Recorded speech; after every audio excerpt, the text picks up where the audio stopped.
We'll go ahead and get started with our meeting this evening. This is a meeting of the Flagler County Planning and Development Board for December the 10th, 2019. First item on the agenda is the roll call. Madam Secretary. Michael Boyd. Here. Timothy Connor. Jack Corbett. Here. Mike Goodman advised us he would be absent. Lorraine Cornell also advised us she would be absent. Mark Langelo and Anthony Lombardo. Here. And Mr. Langelo is arriving at the meeting now. Here. And we do have a quorum. Thank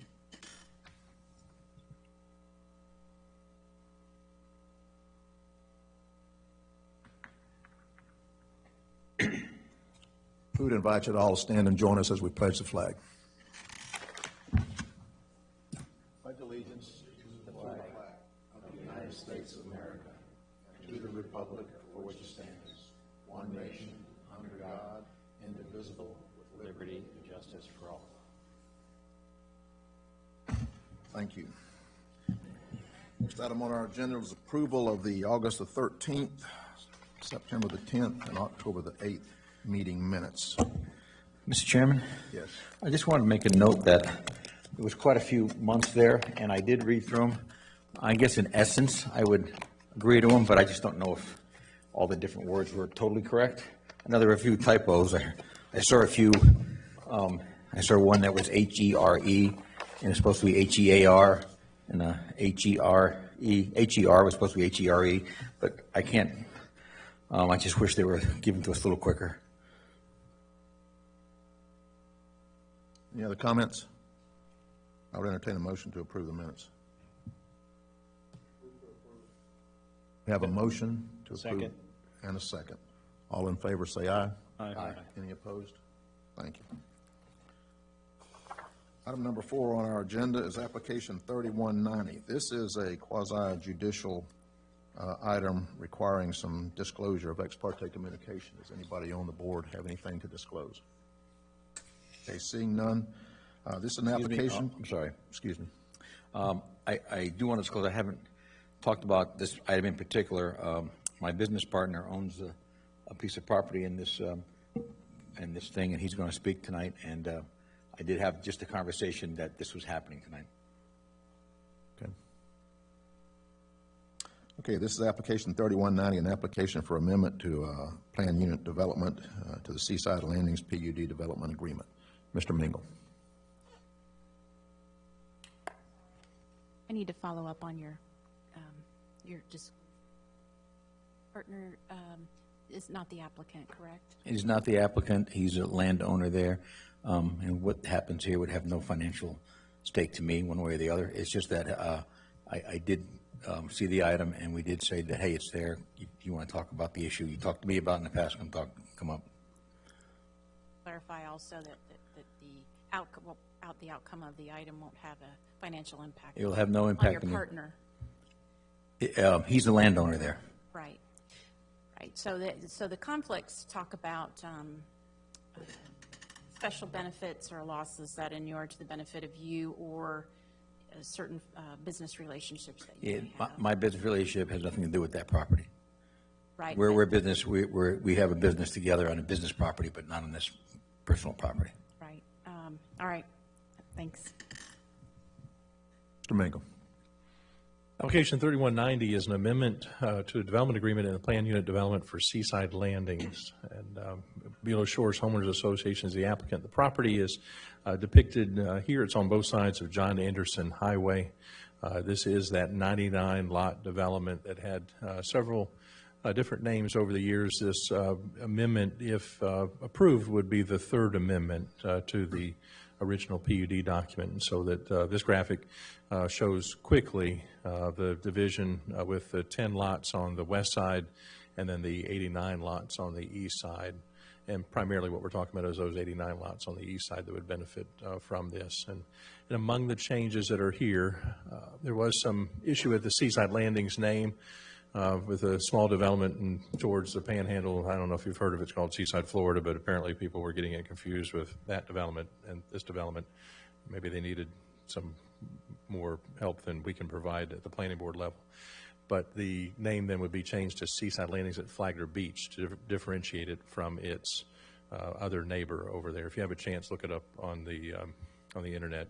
There's really no comparison, but I think the folks here would be happy to be compared to that because it's pretty cool. But anyway, specifying lot coverage as a total lot area covered with principal and accessory structures. That's something that hadn't been spelled out specifically in the document before. It was kind of more nebulous because it was the language that was originally in there from the original development. There wasn't any change to this, and so the lot coverage definition was kind of just, here it is. And it didn't specify that lot coverage follows the definition that we have in the Land Development Code, where ordinarily lot coverage is that which is under roof, the principal and accessory structures. Limiting lot coverage also to no more than 35% of the lot area. This too was missing in the PUD. Again, referring to the older language, there wasn't any real need, we thought at the time, to change that. This time, I think we're going to go back and specify that this 35% lot coverage is consistent with other residential districts that we have. So that's a consistency correction here that I think is appropriate. Excluding docks and boathouses 1,000 square feet or less from the lot coverage calculation. What prompted this is a couple of dock permits that we had that came in, and we were rightfully or wrongfully looking at them and saying this is impervious or maybe semi-impervious or maybe just a problem.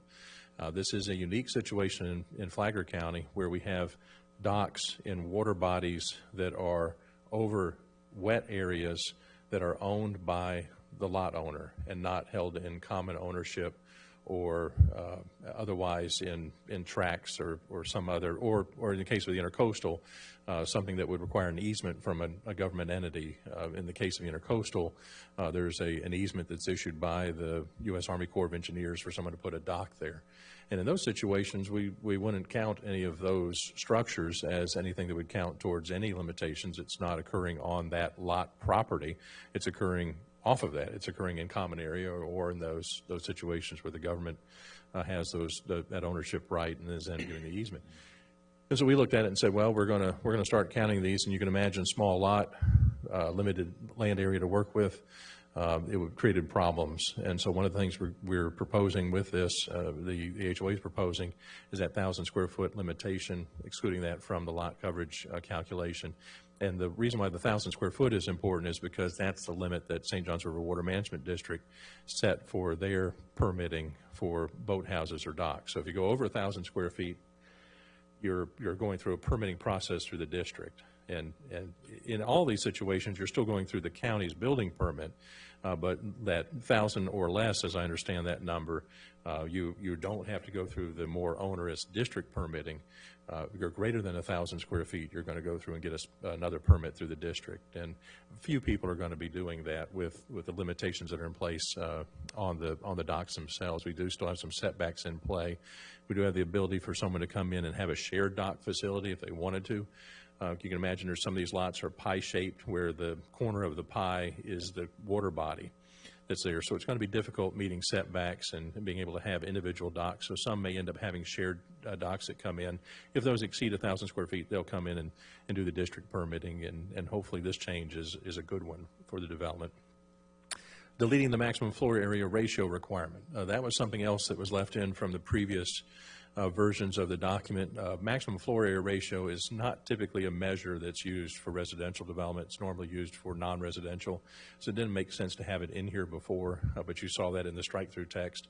I proposed taking that out. HOA, I think, was good with that also. Prohibiting construction within easements. It's a statement we've been adding more recently to PUDs. We've had some problems with that before. We haven't yet had that here. But it's one of those things, again, with the small lots, you have side lot line drainage easements. Typically, a contractor at the point of coming in to do that lot construction wants to stretch that as much as they can. And we've seen this where we have typically equipment pads trying to stretch and get into those side easements if they can. And we wanted to specify here, the HOA was good with that also, of prohibiting construction within those easements, so there's no encroachments intended or would be allowed then.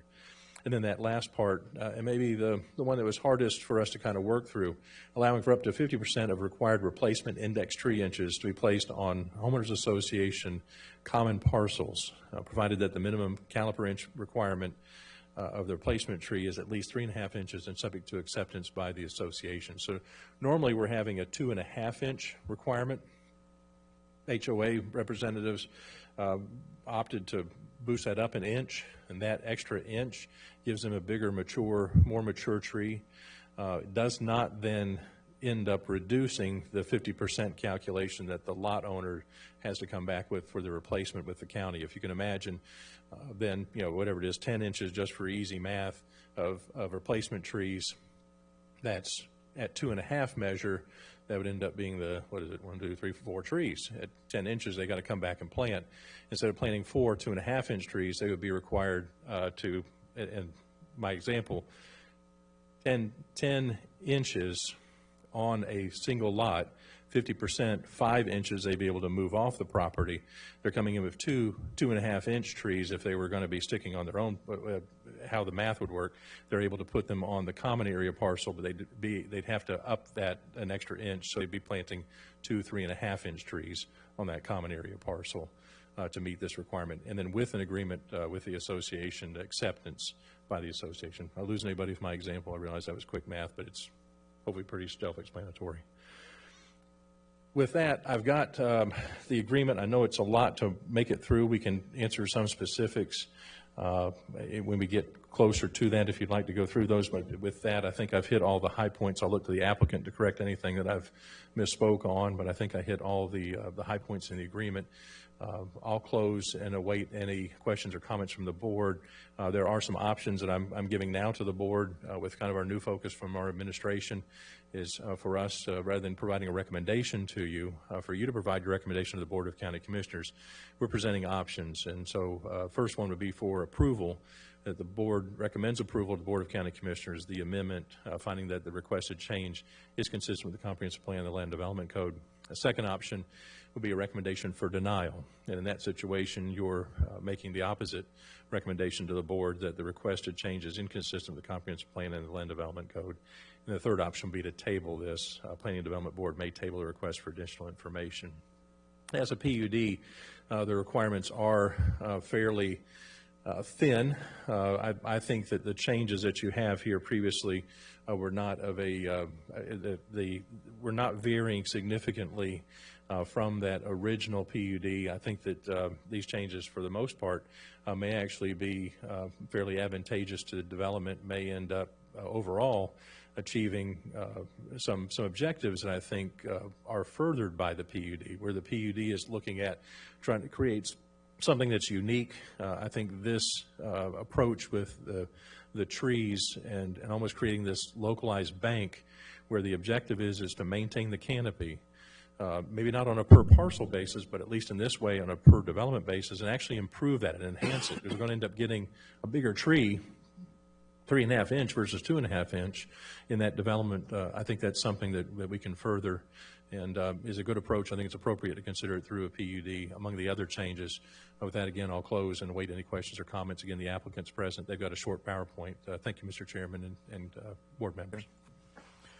Okay, if the applicant is present and wishes to make a statement, please come forward and state your name for the record. Thank you. My name is Jim Roach. I'm with McCabe and Ronsman. I'm here on behalf of the applicant. That was a great background and summary of what we're looking to achieve. I represent a homeowners association. It's a post-developer turnover association. So I don't represent a developer. I'm not here asking for more density, more little houses on the same parcel. My clients approached me, the board of directors approached me with a couple of very particular problems. So our solution, or what we're here today, is our effort to take a scalpel, sharpened scalpel, to the PUD and just change what we might need to change to accomplish their goals, their specific goals, the problems that they were actually facing. That's the overview of the subdivision that you previously saw. If you could go to the next slide, please. This is part of, this could give the issue some context. So as Mr. Mengel stated, some of these lots have quite a bit of part of their lot area that's covered by water.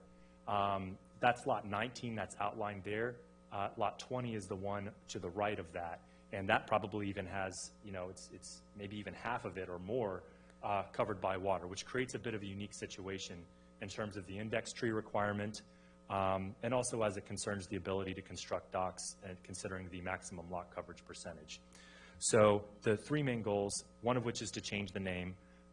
That's just a name change. There was a bit of a conflict or a bit of a dispute with identifying a development in the Panhandle and perhaps confusing it with this development. So that's why we're adding the at Flagler Beach, Seaside Landings at Flagler Beach, plus they just happen to like that name. Aside from that, the main issue is the dock issue. And how we chose to handle that was we maintained a 35% maximum lot coverage. We beefed up the language a little bit to mirror the Land Development Code in terms of defining what the maximum lot coverage is. But basically all we did, and this is where I'm hoping you see the scalpel approach, is we just carved out docks and boathouses of up to but no more than 1,000 square feet from being included in that 35% lot coverage calculation. So basically it allows people to a little more flexibility to enjoy one of the main features of this unique development. The other main thing that we were trying to achieve was the location of index trees. So of course the Comprehensive Plan and Land Development Code encourage environmental preservation, and part of this is index tree protection. And generally speaking, you have to preserve 40% of the total pre-development caliper inches existing on the site. So because we have, in some instances, some lots with a lot of water coverage, we wanted to give some people flexibility in how they design their home and where they can locate these trees. No matter what, they have to keep half of the 40%, so 20% of the caliper inch trees on their lot. But they can, if the association accepts it, donate, if you will, half of their tree requirement. But as a condition for that, there has to be a written instrument where the association accepts that obligation to accept those trees, and they have to add another caliper inch. So we think that adds or that advances the goals of Section 60103 of the Land Development Code in preserving those trees, because in order to take advantage of that relocation, you have to add a caliper inch there, and it doesn't reduce the overall number of caliper inches in light of the math that Mr. Mengel mentioned earlier. So we think that actually enhances that requirement, or the goal of that requirement, and the tree is still in the same geographic location.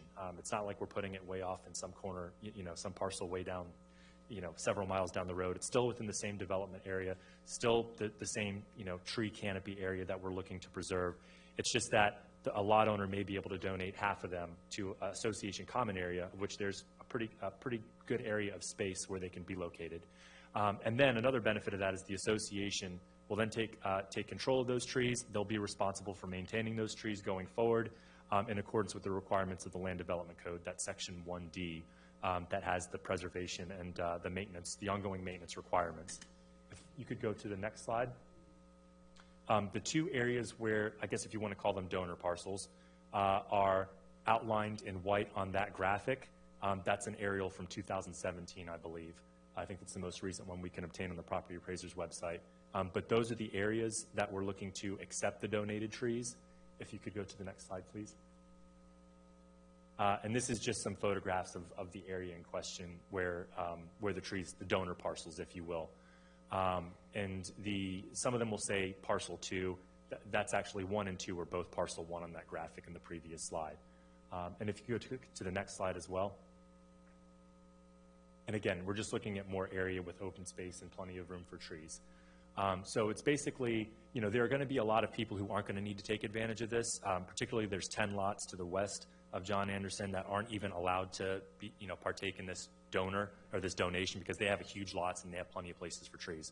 It's really targeted for people who have smaller lots and not a whole lot of options on where they can preserve these trees.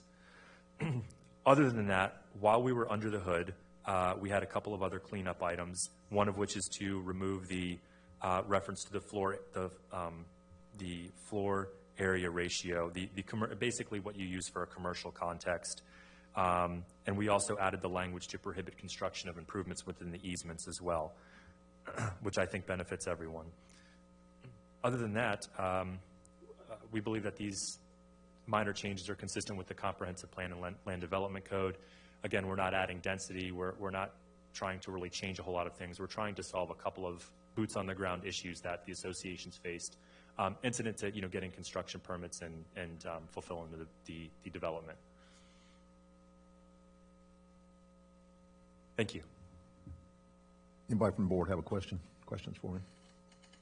I have a few. My first one was for Adam. Adam, this new direction from the powers above you there, there were 3 options, but isn't there a 4th option? Isn't it approval with changes or conditions? Yeah, you could probably do that if they were, don't really want to call it conditions as much as if you saw an amendment, in this context with the PUD, if you saw an amendment that was appropriate to the PUD document, I think I'd say, make those changes to that. Okay. And recommend those to the board. Okay, so I had a couple things that popped up, when I saw this. The first thing would be, I guess, you're an attorney, I guess? Okay. I'm sorry, I didn't catch you if you were. And this is not necessarily our purview, but it sort of does hit us a little bit. When this board, I guess this was a decision by the board to do this, does the board have to bring it to the members and get a member vote, or is this just a board of directors vote to make changes in a subdivision like this? So there's no membership requirement in the governing documents for them to request changes to the development. So the members did not get a chance to vote on this, so they have vested rights and they could be changed. So that would be in front of us, I guess, is where that is. You're just taking it up as not really the owner of all the land, but maybe as a steward of some of the rules, I guess, because you have people who have vested rights there. And, you're proposing making changes to all their properties, and I just didn't know if they were aware of it, if they agreed to it, or didn't agree to it, or whatever. Right. I'm pretty sure there's been some communication with the board, but all of those members do elect the board of directors to represent them. I would be potentially more concerned if there were an impairment of their existing rights, but I would argue that this is a bit of an expansion, or it's adding more flexibility to some owners who would otherwise be in a bit of a difficult situation, some with the more water encumbered lots, if you will. So define this one a little bit more. The tree 50% being put on the common ground, you said they had to get approval from, I'm assuming, the board, right? Yes. So does everybody get the approval, or does some people get it? I mean, within the lots that are allowed to have it, does everybody in that lot class automatically get it, and all they got to do is put a letter in, or can some people be denied and some people be have it within the way you guys structured this? Yeah. So it's anticipated to be on more of a first come, first served basis, so long as there's those common areas to put the trees. And it's anticipated that people with, like, maybe that lot 19 and lot 20 owner, people in those situations are probably going to be the one to approach the association, or someone who has a different kind of house design or so forth. So it's anticipated to be first come, first served, but I don't think they're going to have an area where they're going to be irrigating trees anyway, so I don't know that's going to be.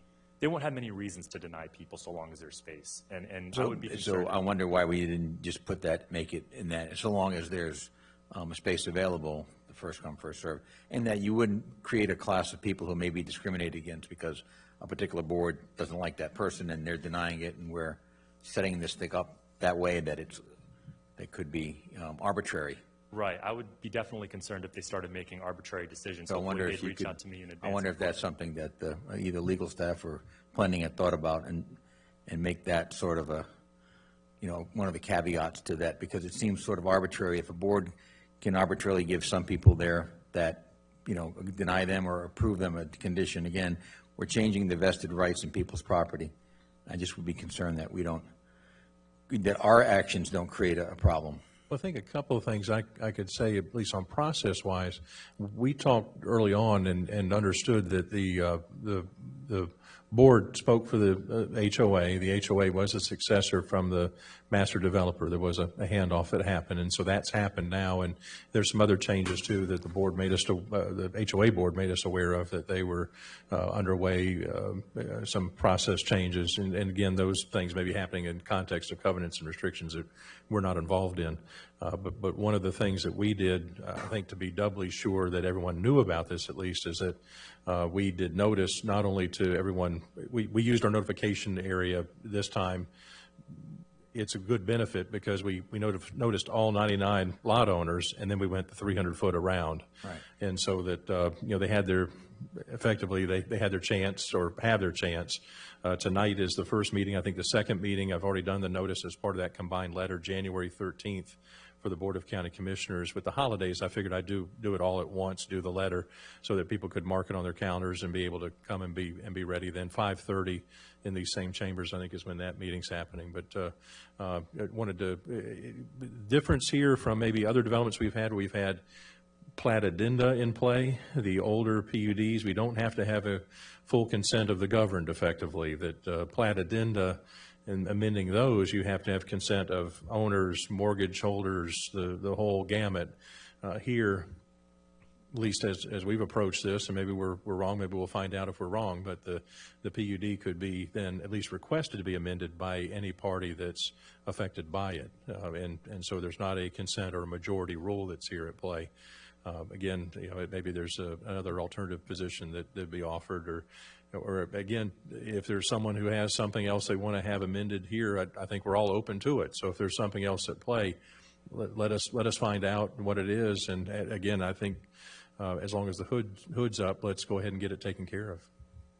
Okay, I mean, that was my concern. I don't know if Mr. Engel had any different thought about that. Just, I know one issue had a couple of things, but if we're sort of help facilitating an issue of non-equity by vesting the board to have these rights, and we're basically approving that, and it could be arbitrary. So with respect to the application, Adam, are there any particular requirements in your code that talk about applicants have to be 50% owners, or an ownership requirement? No. So the application really isn't any different than one in which a developer would come in and seek an amendment to the PD. Notice was provided as required by the code, so everyone within the project had the required notice. So I think the application meets the requirements of the LDC with respect to authority to request the change and notice. I don't see a situation where vested rights are being taken away. I think this is really just offering up an opportunity for homeowners who may have trouble meeting the LDC tree planning requirements, to provide them with another alternative. And again, everyone has been noticed about this particular change, so if there are concerns by homeowners, they certainly have the opportunity to speak tonight or in front of the board, so that we can hear what those concerns are. So I think everything is in order with respect to the application and its requirements with the code. Okay, I mean, and I do agree that this is a benefit to it, and I just was concerned that we're perhaps granting the benefit arbitrarily to some. Also, do we know if anyone has already built over the 35%, and is this now letting sort of closing the door on people who might have had an expectation before on that? Do we know if that's been an issue in the past? Well, I think at this point, we haven't had anyone build over the 35% on a inclusive of the improvements on the dry land. We have changed, through our discussion, changed our approach kind of midstream on a couple of the docks that we've had that have been underway. That when we've talked about it, we've had the representatives of the HOA contact Water Management District to see, and I think that correspondence may have been included in your packet, but how they handle docks over water bodies, and the correspondence came back from the district said, that no, that's not something that comes into play in their calculations, that a dock or a boathouse over a water body would shed its water onto the water area, and so that's not something that would be calculated otherwise. So the short answer for you is that not that I'm aware of, that we haven't had any that have exceeded it on their dry land, but inclusive, if we were calculating it as we had initially had done it, where we had principal accessory structures, hardscape, and the inclusion of the dock, we have extended beyond that 35%, and that's a change in our approach that happened as the HOA provided that information to us. We excluded those docks from those calculations, and then the other situations we have, removing the docks, they're all at or below 35%. Well, that brings me to my last question, which was, are the driveways and the sidewalks and pools considered the accessory structure and is counted in that 35% or not? No, yeah, well, at this point, they were, because it was an overall impervious is how it referred to it. So at this point now, the driveways and all of that are not going to be counted towards it, and you're taking That's right. And you're taking the area of the entire lot, including the part that's in the water, as part of that ratio, correct? Correct. Okay. Thank you, Mr. Chairman. Mr. Chairman, if I could mention one item that I misspoke on the time, just, of course, naturally, you know me and facts. January 13th at 9 a.m. is the meeting, so that we only have one meeting in January, and so the notice had gone out to everyone. January 13th at 9 a.m., that meeting hasn't changed. Board of County Commissioners will meet at 9 a.m. on January 13th, and this item will be a part of that discussion. Okay. Thank you. Mr. LaBarber? Thank you, Mr. Chair. Two quick questions for the association attorney. In regards to the 10 lots on the west side, is there anything in writing in the docs that states that they don't have the right to plant in those locations there? There's nothing in the governing document speaking to this tree donation issue at all. That's something we might need to supplement their governing documents if this application's approved. But their prohibition is written basically into the PUD amendment itself. So the 10 lots to the west won't be able to donate the trees to common property. And the idea is those are the equestrian lots. They're much larger lots than the other parts of the development. And we don't really think that they would need to. And we were trying to really make the problem solving as narrow as possible, right, even within the development. No, just thinking to cover yourselves just in case. You never know if someone across the street, it's not in the docks. So, hey, I want to use that space. It's allowed on the east side, so right. I would just suggest putting it in writing somewhere to cover yourselves so there's no backlash down the line with someone. I mean, they are large lots. It's probably highly unlikely, but you do never know that something like that can take place. In regards to the common area planting, I think that's a great idea. Is there any plan in place in regards to the where does the planting start? And I'm just trying to, in regards to associations, you get the first person, they plant a tree, and then the association say, why'd they plant the tree there? It would have been better over there. And the next thing you know, you have a bunch of people in your association meeting arguing about where the tree was planted, which which is just going to cause time. So maybe some type of plan, in place as to where the trees are going to be located might be a good idea to help you guys out along the line. And these are just suggestions, obviously. And then just personal knowledge, and I'm not sure if there was something in place for it, but going to the dock coverage, was there a previous square footage in place before, or you guys are just putting that 1,000 square foot in place now? So we can't go over 1,000 square feet unless we get St. Johns River Water Management District approval. That's a legal matter. I do want to say that there was reference in the PUD, if you give me just a moment, I'll find it, to the dock sizes. Mr. Chairman, I could probably offer that. I don't believe there was. Okay. Yeah. I was just from my personal knowledge. Other than that, I'm good. Just those couple suggestions there. Okay, that's right. That wasn't there before. We've added the 1,000 square foot limitation with this amendment. Okay. All right. Thank you very much. Thank you. Mr. Chairman? Yes, sir.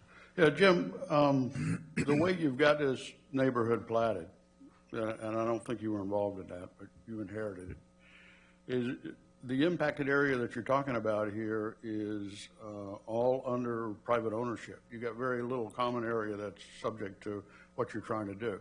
And I think your approach is real creative, and I think it's all good stuff. I mean, I like the idea, and I like the way that you resolved these niggly issues. But I'm wondering where you get your legal authority as a homeowners association to negotiate property rights for the individual property owners. They're all vested at this point, and they're vested subject to the original PUD agreement. So one thing I would say, yes, they are vested rights, and what's prohibited is impairment of those rights. And I would argue that what we're doing here isn't impairing those rights, but in fact offering more flexibility and the potential for expansion of those rights. Aside from that is where we would get the authority from the association's perspective, is by virtue of the documents encumbering the entire development, including the parcels, which are individually owned, and nothing really stating in the Land Development Code that we aren't a proper applicant. So I think we can, in a representative capacity, on behalf of the members of the association, seek this type of amendment. Is there something specific in your documents that allows you to amend the plat or the agreements associated with the plat? Candidly, this is the first time the issue's been raised, so I haven't looked at the documents for that specific issue. So unfortunately, I can't say. Mr. Chairman, I have a question for the applicant. The common area set aside for replanting of trees, is there anything else planned for that common area? Any other buildings or community? Some of it appears to be around some stormwater management infrastructure, but they're going to put them all in a location where it's going to facilitate their irrigation plan. They don't want to have to put things very spread out to where they have to run a bunch of irrigation lines. So I believe we have some areas that they've been thinking a lot about trees. The board has, some of the members who are here today. And they have some specific areas where they've been thinking that they would put these donor trees. Because again, part of it has to, they're going to have to make sure once they accept that transfer that those trees remain healthy and they follow the maintenance plan that's required by the LDC. So they're going to want to put them in a close location. That common area that you showed pictures of was already cleared and everything. Was that always designated for tree replacement, or do you know? Or was it set aside for something else in the past? It's just open common area green space. So because of where this development was and how it was zoned agricultural in the first place, they had to leave a lot of open area. And this is just part of that open area. So there are no present plans that I'm aware of for this particular area. It's just open and green space for them. And one of the pictures was around the stormwater management pond, I believe. But I don't know that they're going to really be getting too close to that with the tree plantings. I guess I'm just coming from their perspective. If somebody says, oh, we want a community pool in there, we're going to take up 3 acres, and that gets approved somehow, then there's less room for trees. Mm-hmm. So I don't know if that needs to be addressed or made sure that this land is all used for trees. Yeah. I don't think the idea is to set aside those entire parcels just for tree donations. It's more like it's an option so long as there's space available, which there does seem to be a pretty good amount of space available. And we think it's probably going to be, I don't know if we even think it's going to exceed 30 lots of people that would try to take advantage of that donation. So it's basically first come, first serve, so long only for the east side of the development. Expressly in the PUD, the equestrian lots couldn't take advantage of the tree donation, though they probably wouldn't need to. And it's first come, first serve so long as there's space. So once there would be no space, I don't know that we're even going to run into that issue. But if there were no space, then we would say sorry, we can't accept those trees because we're out of space here. Excuse me. We'll open it to the public in just a minute. Any other questions from the board? I have a question for staff. In line, I'm struggling with procedure here. As I said earlier, I like the concept. I think what they're trying to do is the right way to fix this particular problem. It's too bad that the developer didn't think about it and build it into the original agreement. But I don't know how we can look at a PUD agreement any other way than being an agreement associated with a plat. And I'm looking at 4.0802 of our Land Development Code that says that amendments cannot be to a plat agreement cannot be approved without consent of all the current property owners who are subject to the original approved plat amendment or agreement. In my experience, that included not only every lot owner in a subdivision, but every interested party like lenders and and mortgage holders. So has staff put any thought into this as to how we can impute authority to this homeowners association to do this? You know, effectively, and this goes back to kind of and I don't have the ability or the quote here in front of me, but it's the Article 3 versus Article 4. You're in separate sections of the Land Development Code. And no doubt, previously, we had the plat and plat addendum running in tandem. And I would very quickly agree with you that if we had a plat addendum here that we were dealing with, we'd have a much different situation, that mechanically our older PUDs, our older PD document that we had was the plat addendum, and those few that are still out there, the mechanics of it is that those would require the full consent of the governed.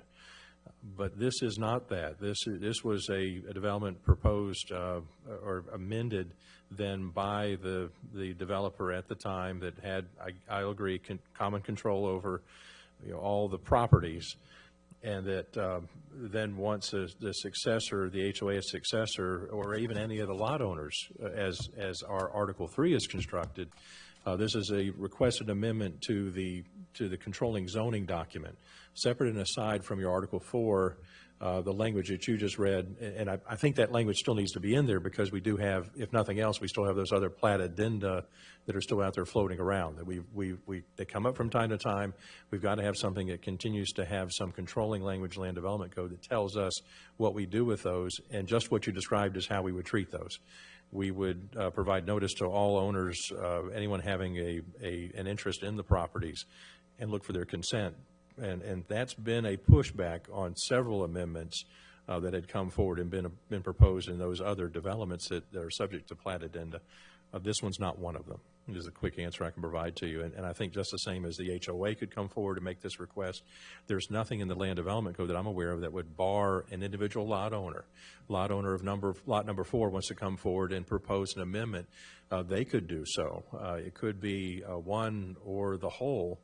And it doesn't require the full consent. Our process is what's supposed to be able to have their involvement and to encourage them to come forward, and if they have, let them say their piece. If they have something they want to have changed, if they're not in favor of this change, they can make that claim on the record, and it's not a bar from anyone from making that application, because our Land Development Code in this context is specific to zoning, and so that this is an amendment to the zoning that's being requested, and I would advocate for it to be could be appropriately made by anyone who's subject to the PUD document. Okay, I hear what you're saying. I'm not necessarily understanding what your initial premise is, though. As I read 4.0802, it talks about amendments to plat addendums and agreements. I don't know how a PUD agreement can be anything other than a plat agreement. Is it your position that is not a plat agreement? Correct. It's not. Okay. And then if that's true, and again, I'm not sure I buy that, are you saying that any interested party could come before us and amend this PUD agreement? A private landowner could come in and say, I want to amend the agreement to make everybody paint their houses pink? Well, I'd say that they'd have the ability to ask. I don't think that we would, I don't think as staff I would have a comfort level that would have me denying someone making an application. I think that's what the beauty of a public hearing process is there for. And so that, especially one where we provided notice to all owners who have that interest and telling them that they have the ability to come forward, provide written comments. If they didn't want to attend, they could do so. And it's giving them that opportunity. And I'll be very quick to agree that I think this is not a punitive amendment that's being sought. I'm having a hard time seeing the downside to this. I'm sure there's someone out there who wants to enact or extract something from somebody. There's always somebody who got the raw end of a deal. And I'm not sure if the HOA is the one to approach by stating an opposition to this to come back and say, no, I'm maligned by this. Because I'm not seeing the downside here. And again, I agree with that. I just don't think our code gives us the flexibility to do it. Okay. Mr. Langella? Well, I want to piggyback on that a little bit. Sure. Are they amending the lots, just the lots that they're bringing forward, or every lot in the place?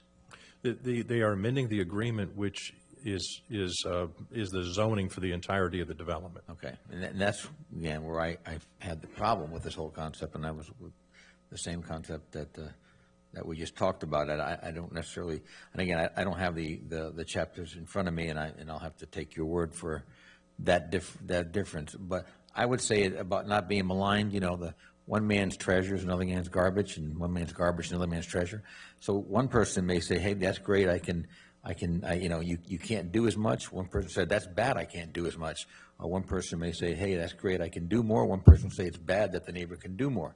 So, the being maligned is a point of view that's hard for us to arbitrarily say everyone's going to love it. I love this 50% on common areas. I think we should maybe propose that in some other places too, because it might work in some other subdivision that we've looked at that might. So I like the concept of it. I was just, concerned about the equity of the whole thing, and that we're advocating for maybe something that may not be equitable. And like Anthony said, if the lots on the equestrian side aren't supposed to have that 50%, it's equestrian, and I know equestrians to take all the trees down, basically, and put big things to ride horses around and not have a bunch of trees. So I could definitely see them doing it if it wasn't precluded. And the same thing, if you keep saying it's first come, first serve, why don't we just say that, and at least have some equity there, because first come, first serve is a bit more equitable than an arbitrary decision by a board who may or may not like somebody. So, if there was a way to amend this proposal, that'd be the two amendments that I would rather see, is that the lots west of I guess that's John Anderson, would be precluded from this, and it would be on a first come, first served basis, provided there was enough common land to keep doing it. Okay, we'll open this up to public comments. Anyone from the public wishing to make a statement either for or against this application is invited to come forward. We would remind you that you have a 3-minute opportunity to speak. Any member of the public wishing to come forward? If you would, please come forward and state your name into the microphone. Thank you. And my name is Mark Main. I own lot 107 in that development. A couple things I found. I agree with a lot of the statements that I've heard tonight, even as well with the attorney in both parties. Some of it I find it's going to affect the people in the development and their HNO fees, because there's going to be more maintenance. Sir, could I get you to pull the microphone down a little bit?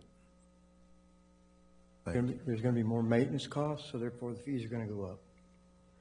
That's going to affect me. I don't appreciate that. And I'm sure a lot of other people won't either. There's other things that I've seen in the development as well. I don't know if I'm allowed to bring this up or not, but the easements that we were talking about in between the lots, the drainage. I'm having to place fill on somebody else's property at my cost and not being accommodated for it.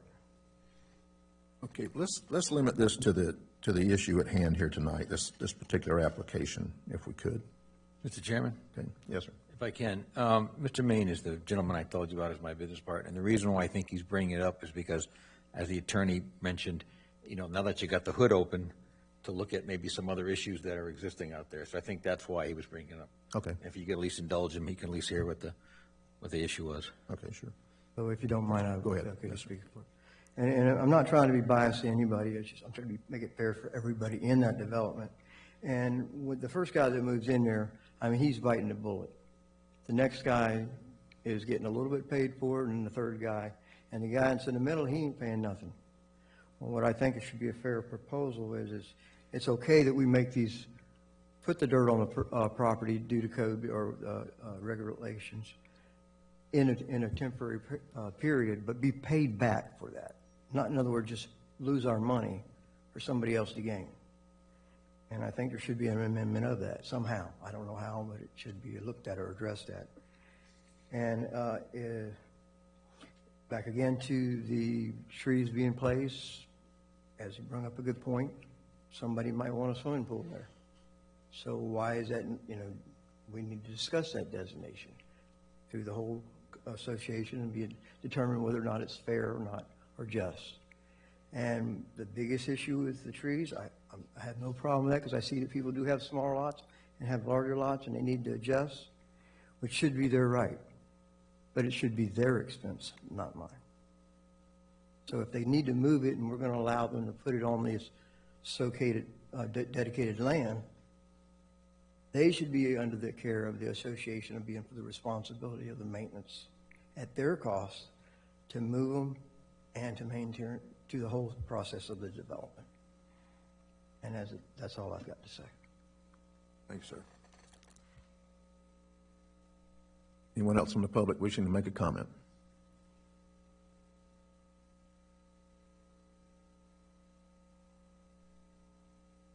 Evening, gentlemen.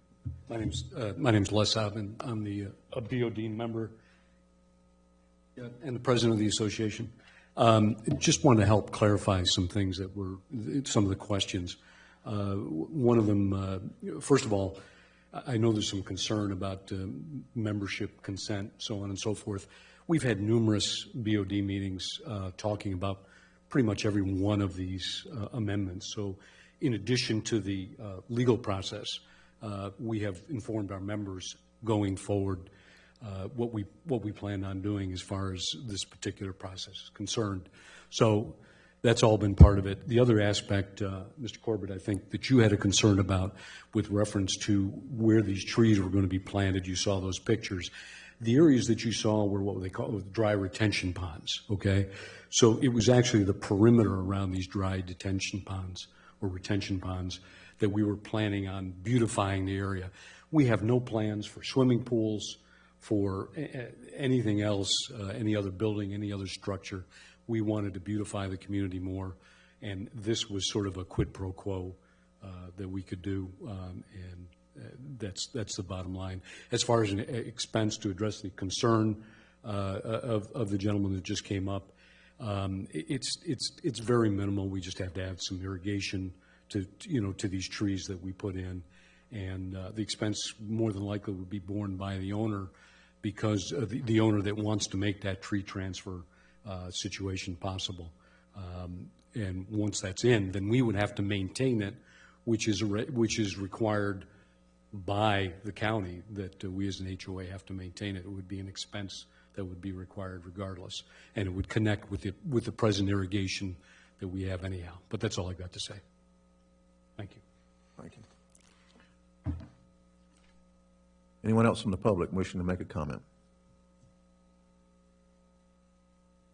Seeing no one approach, we'll close public comments and go to board comments. Anything from the board? Mr. Chairman? Yes, sir. I wanted to clarify, I think, what Mr. Maine was talking about.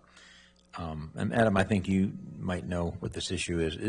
Apparently, and I could not myself, when he brought it up, I couldn't find it in here. So there is a somewhere the county is making the people who build on the lot, if you're the first one to build and your lots are not developed on each side of you, and these lots generally need 3-4 feet of fill, so it's a significant amount of fill. So to keep erosion and to keep the slope, somehow there was some sort of agreement somewhere that's saying that the first person who builds has to then add additional fill onto the neighbor's property on each side, with a slope that comes back up to keep the water from going on the neighbor's property, but makes a slope, a generous size hill bank to keep the land from eroding. So in effect, you're adding a bunch of dirt onto your neighbors on both sides. And then if that neighbor to your right of you, he gets the benefit of your dirt, and then someone builds on the other side of that lot, he'll have to put dirt on this neighbor's lot. And then the guy in the middle is paying significantly less amount of money for dirt, while the guys who first got there are paying significantly more, because the county is requiring that they actually go onto the neighbor's property and put this fill on there. That's a result of the design by the developer. I'm sorry? That's a result of the design by the developer. It's the subdivision construction plans, which were reviewed and approved. So the that's agreements are recorded in the public record. They were recorded as yeah, Ms. Lemon, I'm sure there's some. Excuse me. I'm saw sure there's something in there. I couldn't find it in here. It's not in the PUD Right. So development agreement. So what the point was it seems to be inequitable. There seems to be a problem with it. When I approached Susan on this, she didn't think this was a good idea either. She said that this was kind of thrusted on her. So here we have an amendment to the document, and I don't know if anyone has brought this up to staff, but, you know, you heard testimony from at least one person who it can affect, and obviously it would affect anyone because you're adding all this dirt to your neighbor's property. I think, you know, what may be fair is that the landowner who gets that dirt have to reimburse the person who put it there, because the county is telling somebody through this agreement that you have to add dirt onto your neighbor's property. The county's not telling anybody. This was an issue that we spent quite a bit of time debating when this project was coming through. But if I recall correctly, the requirement is a restrictive covenant or an easement. Temporary slope easement. That is not, the county isn't a party to it. It was a mechanism that the developer put in place in order to avoid having to incur the cost of filling the lots. It was to put that obligation onto each individual property owner. So that isn't the subject of the PD agreement. It's a set of documents and requirements that were part of the construction plan approval and part of the plat approval. So it's not, it wasn't a county requirement per se. It's just part of the mechanics that the developer put in place to avoid. Well, I understand that the county, it isn't the county's requirement. The county isn't, what I said, the county is making them do it. The county is the people who are enforcing the requirement, because the homeowners have no choice but to, if they want to get a building permit, they have to abide by this. That seems not to be equitable. It may be that that's an issue. I think that staff would need, it is outside the scope of this agreement because it is subject of other documents that are not part of the zoning. So if that is an issue or a concern, then I think that's something staff can look at and maybe have more information for you, provide that to you in another format. But that particular issue is not governed by this document, and it's governed by other documents that aren't before you this evening. Yeah, thank you. Any other board comments? Yeah, I continue to struggle with the procedure here. I like the concept. I like what you're trying to accomplish. I think that this is exactly the way to solve the problem that you've got of these lots that are platted 50% underwater and still accommodate the land development code for tree replacements and allow your development footprint to be a decent-sized house and all those kinds of things. But I suspect that you've got language in your governing documents that say that if you're going to amend your articles of incorporation or your bylaws, you're going to have a supermajority of the association, and the members are going to have to vote on it. And I suspect that there's language in your declaration of restrictive covenants that says the same thing. And I don't know how this board can condone the homeowners association moving forward on this and recommend to the county commission that they approve it. So I struggle with the procedure here, and I think if we pass this, we're going to open up a Pandora's box, or potentially we're going to, on the procedural side. Not because it's not a good plan, but how do we stop the next guy that has a crappy plan from coming in and saying, yeah, but you set precedent last time when you did it for Seaside? Okay. Ms. Stengel, any comments on that? Any thoughts on that? You know, there are other jurisdictions have different requirements for who can seek an amendment to a planned development agreement. And I do agree with Adam, this is not a plat addendum. Those are very quirky agreements that were entered into by the county years ago and are not used anymore. It was a very specific document tied to certain plats, and this is a much different animal. It's PD amendment. You see these almost every meeting. Some jurisdictions have some requirements in place on who can come forward with a PD amendment. Maybe some jurisdictions may say you have to be an owner of X number of acres within the PD in order to ask for a change. It doesn't sound like, don't have the regulations in front of me, but it doesn't sound like that's a requirement here. But in any event, the application was noticed. All the homeowners were sent notice. I can't say they received it. I don't, some people may not have actually received it, but it was noticed in accordance with the code, just like every other PD amendment is. And so I think from that perspective, it was proper. Okay. Mr. Chairman? Yes, sir. Could I address the applicant? You said that you've had these meetings with the association members. I would suspect that your members are overwhelmingly supportive of this. Is there a reason why you can't call a special meeting and get an approval? Well, I'm not so sure that we're necessarily required to, but assuming we were, what level of approval would the board seek? Would it be 100%? Well, 4.0802 looks like unanimous approval. I don't know, but I suspect that a supermajority of the association members at a minimum would be required in order to amend your documents, and I think that would be a showing that might push this one over the line for me. I understand. I definitely understand the concern. I don't think there is anything in the Land Development Code limiting what the association can do in terms of applying for the amendment. I would say that all the lot owners are members of the corporation. They elect the board of directors who are, who have made the decision to seek this amendment, which they believe is for the benefit. Of course, there are many perspectives.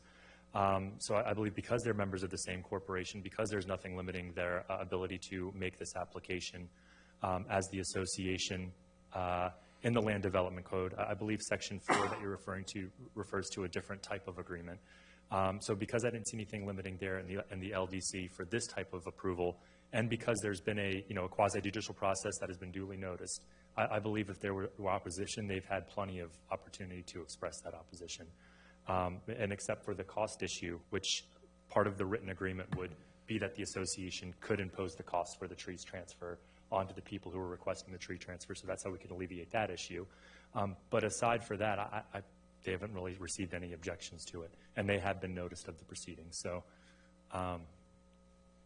and nothing, by default, the corporation, you don't need membership approval in a corporation, including a homeowners association, unless the law or governing documents otherwise require it. So the board of directors has the authority and exercises the authority except where membership approval is expressly required by either the documents or law. And I doubt that their documents speak to this type of issue at all, candidly.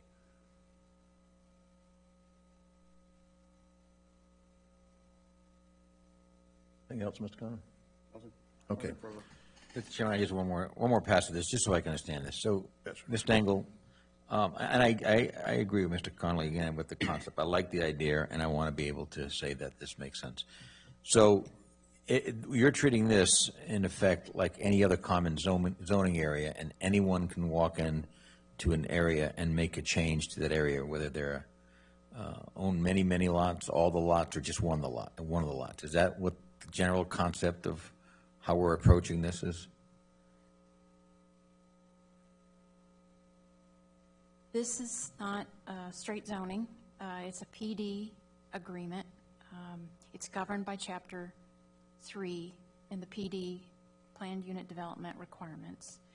And that chapter talks about PD amendments and how those are accomplished.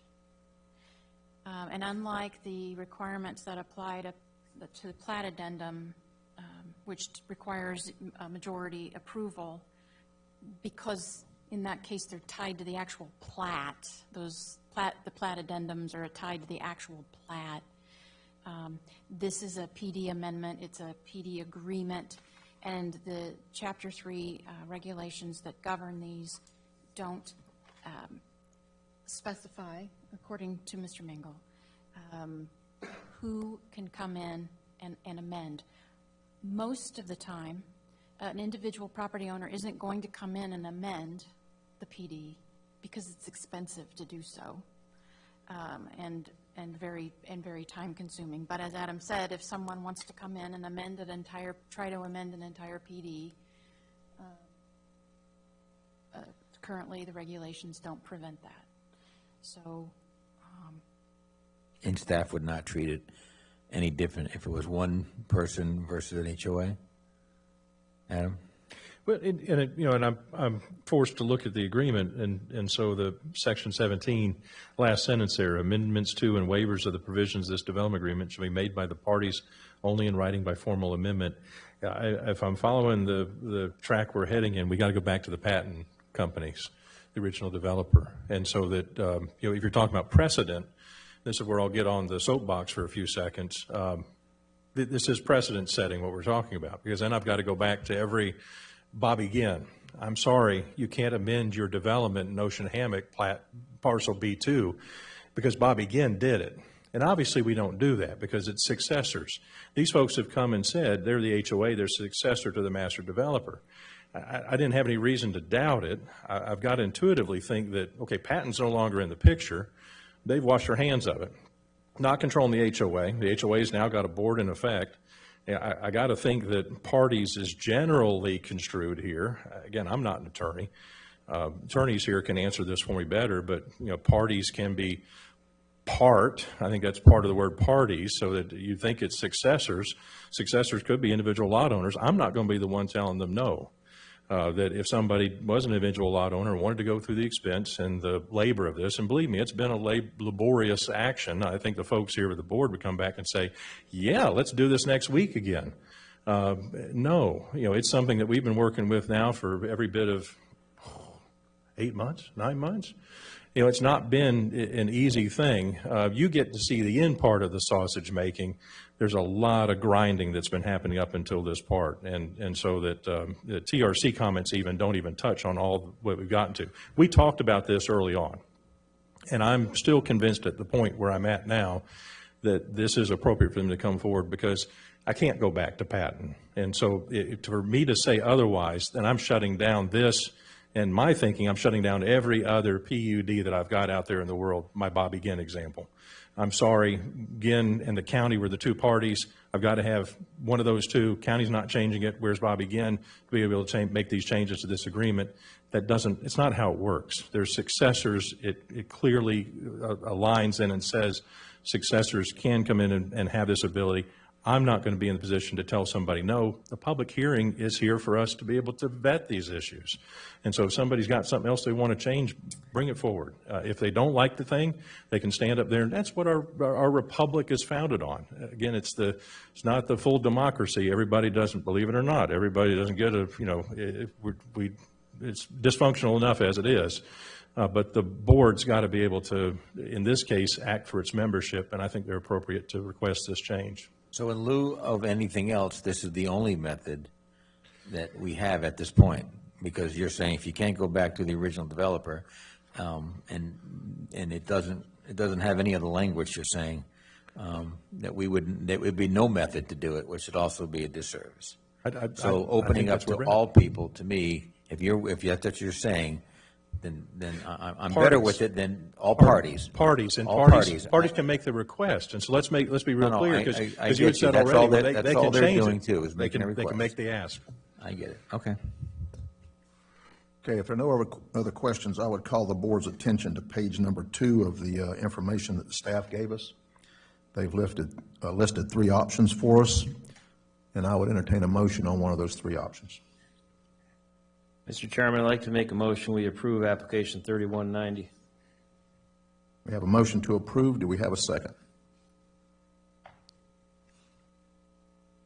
Can I approve it based on adding that the 10 lots, there's something in there that the 10 lots are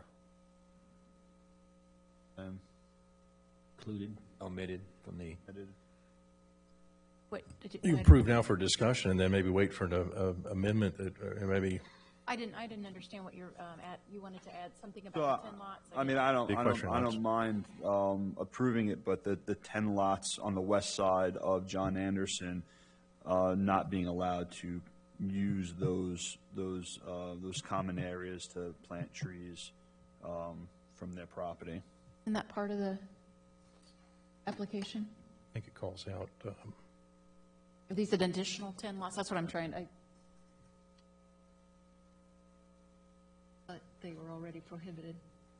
He wants to make sure they're included, right? right. You want them to Not be prohibited. able to do so. Precluded. No, preclude, not allowed to.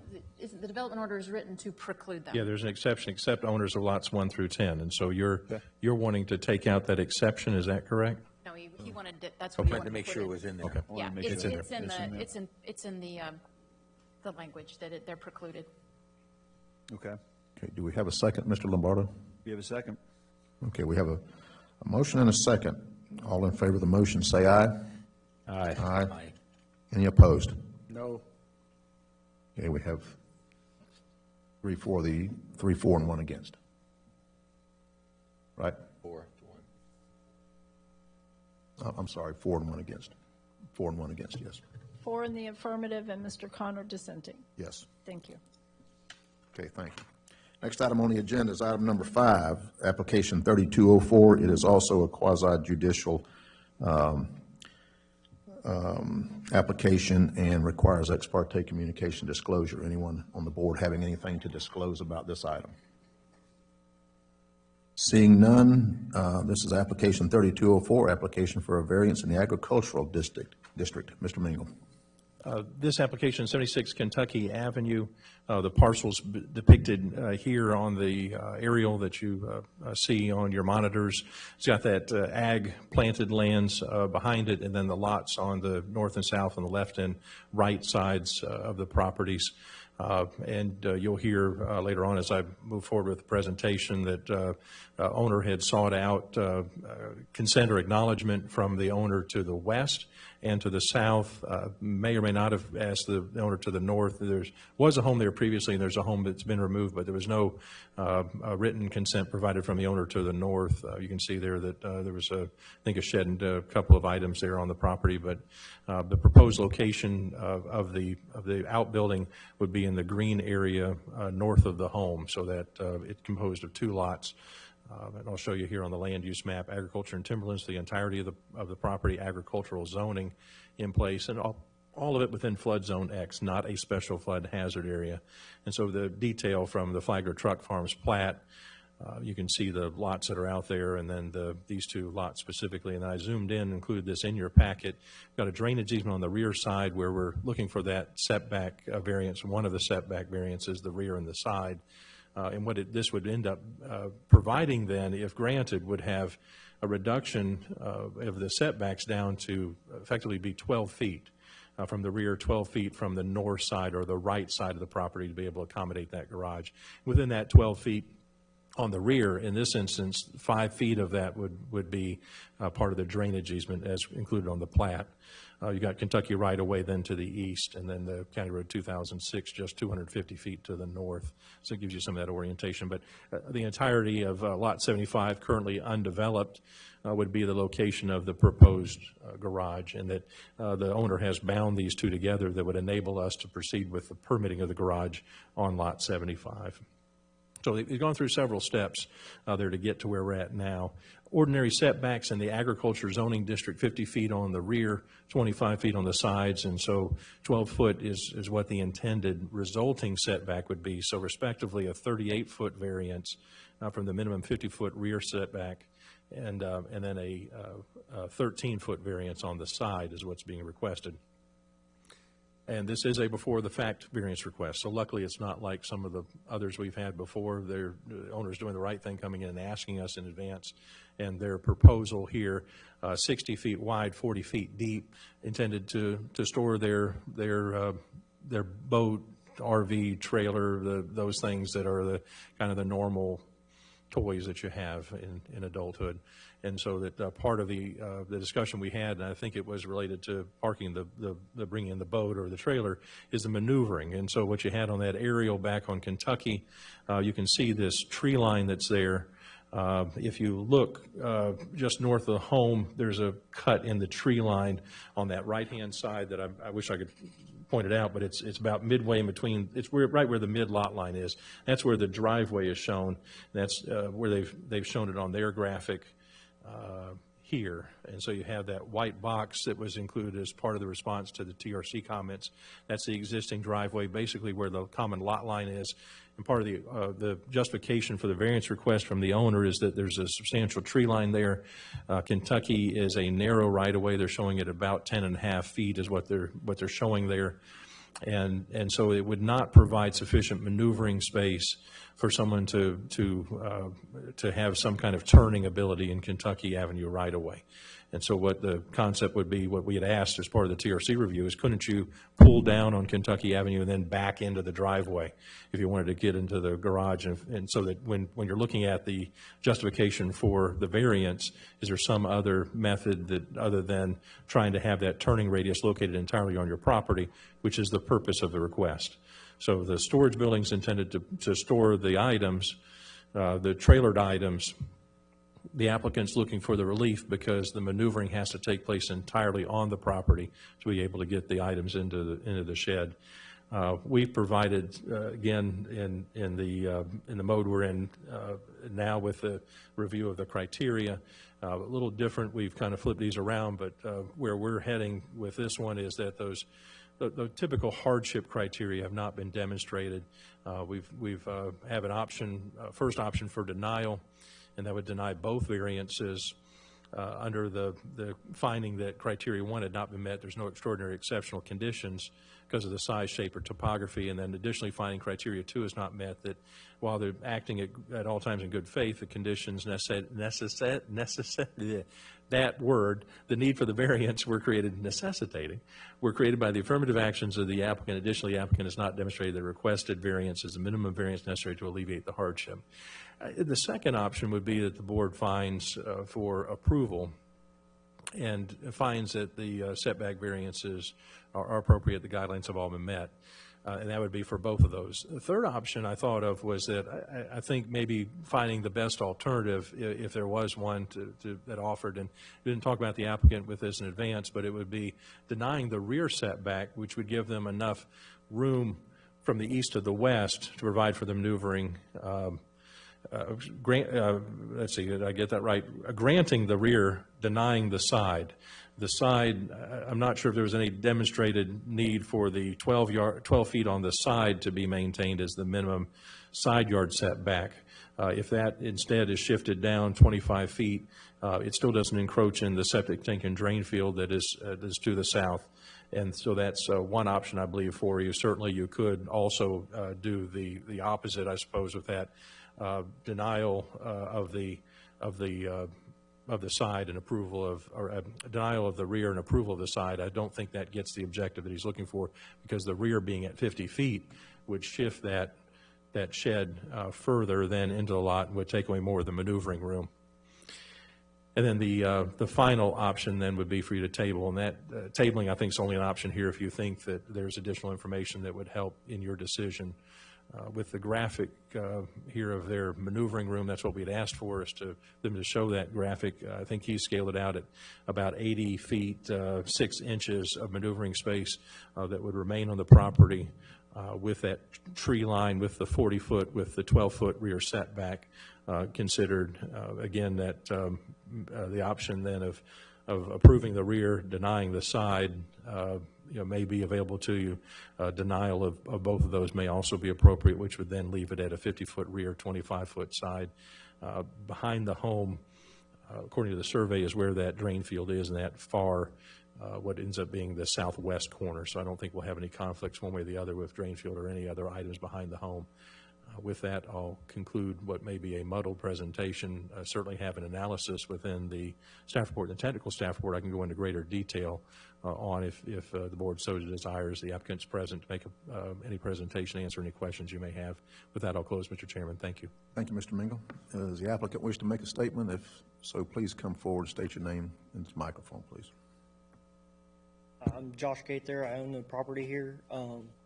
I pretty much moved out here just because it's an agriculture district to be able to do something like this where, you can have a barn, and, I've asked permission.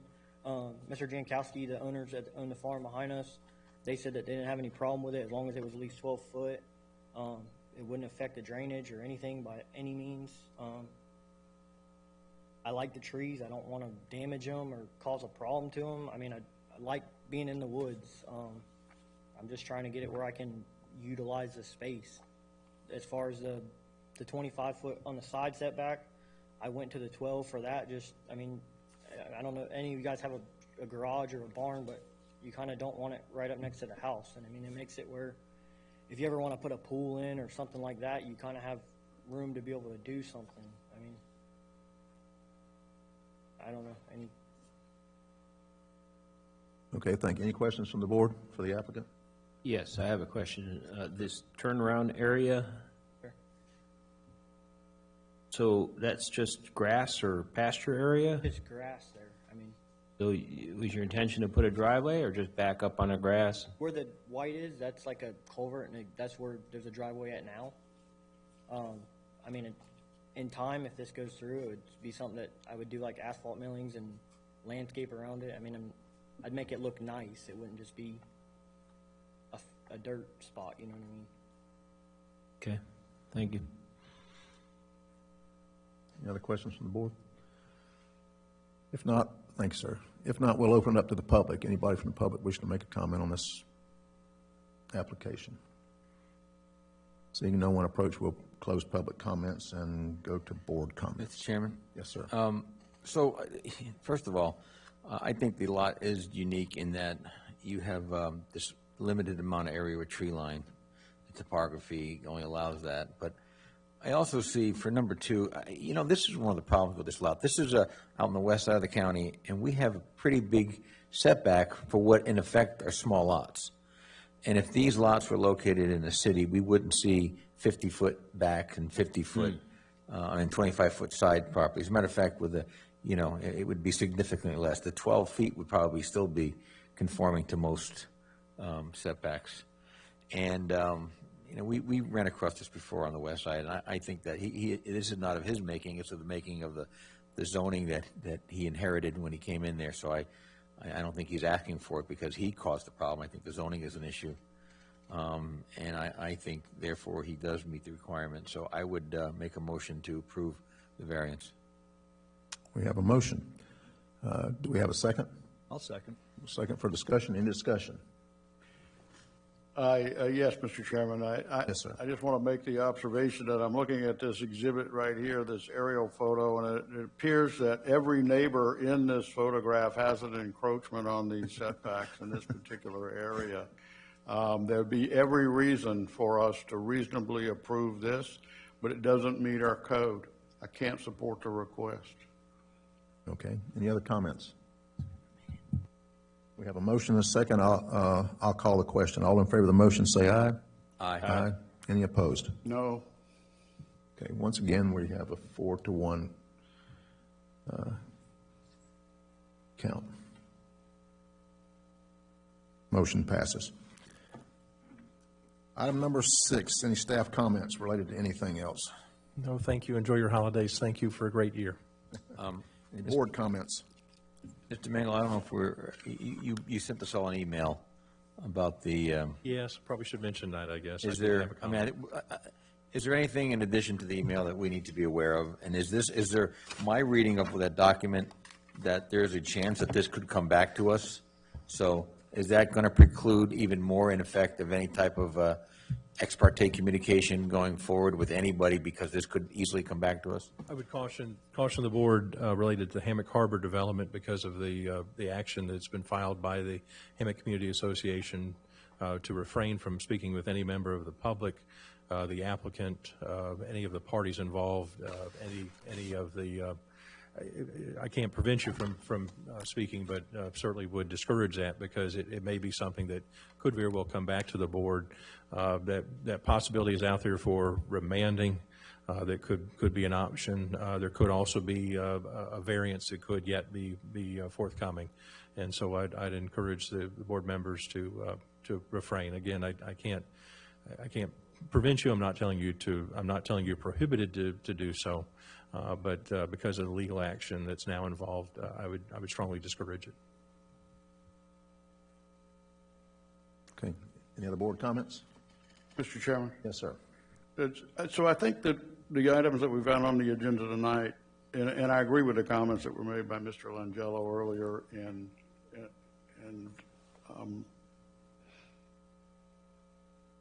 these items demonstrate graphically how sorely lacking our land development code is on procedural fixes that just make sense. We've long needed a land development code that gives the planning director and or the planning board authority to make minor plat adjustments, minor agreement adjustments, adjustments to the PUD agreements or whatever you want to call it. The county commission needs to take the bull by the horn and fix this code. We've got these problems all over the place. I remember a meeting 3 months ago where that meeting and the one before that and the one before that, we were given variances for screen replacements that had been blown down by a hurricane because the people were originally built all the way up to the retention pond, and there was nothing behind them except for water, and yet their development agreement said that they had encroached the setback, even though there was nothing behind them for 200 or 300 feet. These little things need to be resolved at your level, Adam. I don't even think this stuff needs to come in front of this board, but we don't have a code that allows it. And so my votes tonight were because I read the codes that says I can't do it. I wanted to help out the guy with the boatyard a few meetings ago and let him reduce his footprint and go up a little bit, but our code wouldn't allow it, and I couldn't support it. And so we don't have a code that allows us to do the right thing and make reasonable determinations that are rational and good land planning. We have a code that tells us to do stupid things like tell this guy no, in my opinion, because he doesn't meet some arbitrary setback requirements. So what is it, what can we do? I know Mark had raised this months ago, thought we could be proactive as a board and force the county commission to address this. Obviously that didn't work. Is there anything that this board can do as an advisory board to get the county commission to focus on this land development code? We've got the point where we're at right now, we had a consultant engaged, the contract had expired. We have received a proposal from them to re-engage them. We have not, just hadn't had the time to come back and talk with purchasing about doing that and bringing that forward to the board. It would be an expenditure that was not anticipated. And so a couple of things that are at play right now. We do have a comprehensive plan update. And so that's, and the way this typically works, dog, tail, dog, whichever one you want to say is wagging what, it should be comprehensive plan first, land development code then second. And so process-wise, I'd rather have the comprehensive plan advance where we are process-wise with this. Even though we have this land development code that's taken about 8 years to get to its point, I'd like to kind of keep that in abeyance for the moment, have the comprehensive plan update completed. And certainly your comments are well-timed because the comprehensive plan discussion should be coming soon. And then have the land development code then fall in tandem behind it as the implementing arm of the comprehensive plan, so that what ultimately we do, I'd rather do it that way so that you're not finding yourself then amending, because I could see us amend the land development code, amend the comprehensive plan, then go back and do some cleanup. And so that I think it's well timed. The board's aware of this. The board's talked about it. Our county administrator is very aware of it. He's had numerous discussions with me and also members of the public about both items. And so it's a question right now of prioritization, and the ordinary prioritization would be the comprehensive plan. And we're moving forward with hopefully some discussions and work through that to resolve some of the issues that have come up recently on development rights, densities, discussions that we've had related to some of the beachside projects, and some things that we thought were going to happen that didn't happen. The farms program is an example that we had some amount of time for that to come into play as far as providing for some, maybe not a density, a TDR program, a transfer development rights, but at least the framework for that, and it hasn't really been something that had been well utilized. And certainly we had the downturn, but I think that's part of the overall evaluation. We need to see what works and what doesn't. I like to simplify, personally, I like to simplify a lot of what we have, both in the comprehensive plan and the land development code. So your comments are right on point. Well, and I appreciate that. I've long thought that, ever since I've been here, that our comp plan has been a design-build effort. You know, somebody comes along with a new project, and then you design a comp plan around it for that little particular area, paying no attention to what's on either side of it. So I agree that probably is the focus. I think, though, my question is, I'm not just raising this just to take up time and complain. Is there anything that this board can do specifically as a group, or is there anything we can do individually that will help enhance the process?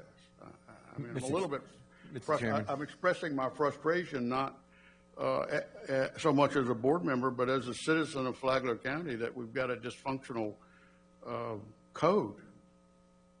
Mr. Chairman, I'd like to help answer that question, because as you know, I've been sort of about this for a while now. You know, we had a board that was supposed to be in place to actually start addressing, I believe it was the LDC, 3 years ago or more, you know, and I had volunteered to be on it, and you had commissioners, and I understand this whole idea of the staff. You and I talked about that consultant, and perhaps going forward, maybe that isn't the best solution to fix all the problems, but at least if we propose the panel where you have some commissioners and you have some public people, some stakeholders, and where at least that all that synergy helps getting some stuff done, even if it's still putting patchwork on the LDC, to at least allow some of the fixes we keep seeing, because we keep, you know, if you need a catch-all to start fixing things, we're not even putting a catch-all to fix some things. So I would propose that if you, in your next conversation with county administrator, you revitalize that concept of that quasi-judicial board, or whatever you called it, that started to address some of these things, and at least you get the ball rolling somewhere, than saying have a consultant work, you know, in a vacuum. In effect, I mean, they may be working with you, but for everything else, it's in a vacuum, and then in all these years, nothing has happened. I'll certainly pass that on, and just for record purposes, the Land Development Code Advisory Committee had finished its work, at least in the eyes of the prior administration, and that work was the basis of what was given to the consultant. But you know, so it's not lost. It sure seems that way, though, right now. And where we had left it, consultant had produced all 12 of the chapters, as I'm recalling, presented them to staff, and we were beginning a chapter-by-chapter review, made it up to chapter 4, and the we inclusive of everybody who's here and those who are not. And that effort had then been halted and had not been picked back up when some staffing changes took place. But effectively, what was happening was a review of the work product presented by the group, by the consultant. And certainly, quick thing I could do is and I think Mr. Langella, you've asked about it. You know, start putting it into some of your hands and get it out as a workshop item when we have maybe when we have an agenda that's fairly light, or just the same, just at least putting it into a packet and say, hey, guess what? This next month, we'll give it to you a month in advance or better. And we're not going to talk about the next meeting, but here it is now, and for you to take and look over and give us some comments. And that's something we'll talk about and see how we'll approach that. Maybe we could start getting that into your hands and at least show some progress, because we do have a fairly substantial draft at this point that hasn't really had a lot of time, a lot of public vetting. And I think that's the point we're at now, and honestly hasn't been touched for every bit of about at least 2 years, maybe close to 3 by now. But appreciate the comments. I'll certainly share it with the administrator, and I'll give you an update. That was the effort that came out of the group that was chaired by Nate? Yes. Yes, sir. Anything else? Okay, next item on the agenda is public comments. Does the one lone member of the public have any comments? Thank you, ma'am. Next item is adjournment. Motion to adjourn. We're adjourned.